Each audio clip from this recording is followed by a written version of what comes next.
beberapa dokumen pada Esko, dan saya juga dimaklumkan ada Esko yang berjumpa ni Aziz, Menteri Besar, dan membawa dokumen akta SPRM yang mana jelas memberitahu bahawa ni Aziz tidak boleh melantik menantunya.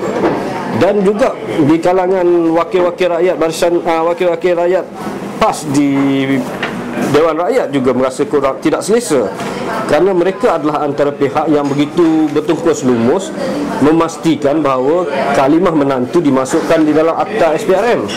Kerana waktu itu penentangan terhadap Pak Lah yang sering memberi ruang pada menantu dan anaknya untuk terlibat dalam kerajaan.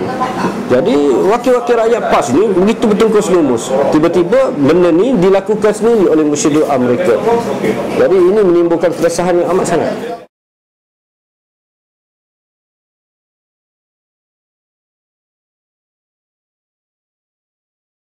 Arif Fahmi tahu banyak penentangan ke atasnya, tapi dia sering meracuni fikiran Tok Guru dengan memberitahu bahawa ayanda orang deki ke anak anda. Apa-apa bila orang bertemu Tuan Guru atau membisikkan sesuatu dengan Tuan Guru, dia akan beritahu Tuan Guru, ni orang semua deki ke anak anda. Jadi ayanda jangan dengar.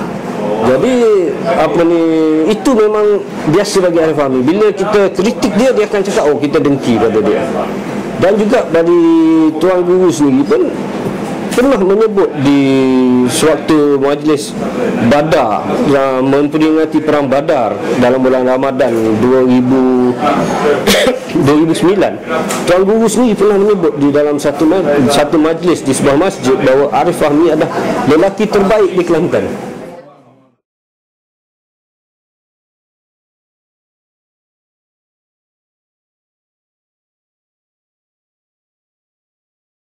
Adalah menjadi satu rahsia terbuka di kalangan orang-orang PAS di peringkat pertengahan dan juga di peringkat pimpinan, bahawa terdapat beberapa orang yang amat rapat dengan Tuan Guru dan sering mendapat konsesi balak, sering mendapat projek. Antaranya ialah Abdul Razak Abbas menerusi anaknya Roshaimi Razak Abbas menerusi anaknya Roshaimi Abbas, Roshaimi Razak, dan juga seorang lagi yang terkenal sekarang ini ialah Nurdin Awang. Selain itu ada lagi beberapa orang yang rapat dengan Tuan Guru yang merupakan kawan kepada Tuan Guru dari sebelum Tuan Guru menjadi Menteri Besar, dan sekarang ni adalah penerima imbuhan kerajaan negeri secara bulanan, hampir secara bulanan daripada aktiviti kerajaan negeri.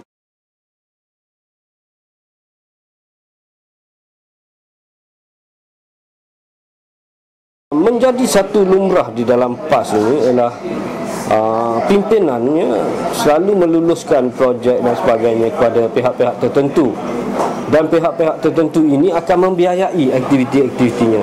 Apabila beliau mahu membuat sesuatu, pihak-pihak tertentu membiayai. Contohnya kita lihat orang PAS ni sederhana, pimpinan PAS kereta pun sederhana dan sebagainya.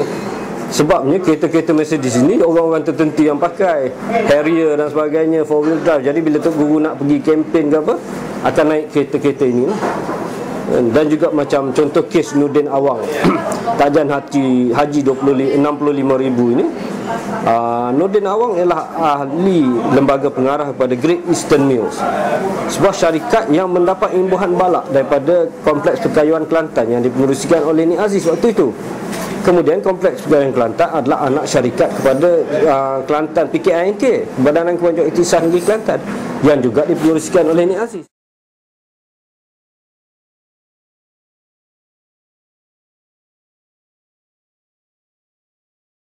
Kaki tangan PMBK memberitahu bahawa itu untuk bodek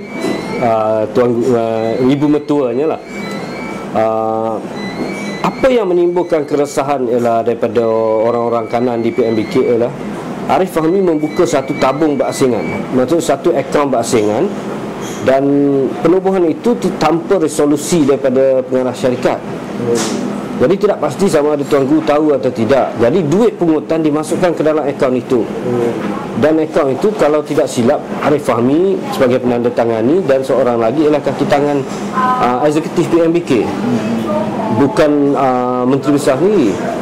Jadi berapa banyak jumlah yang masuk dan sebagainya, ketelusan dan accountability itu tidak jelas.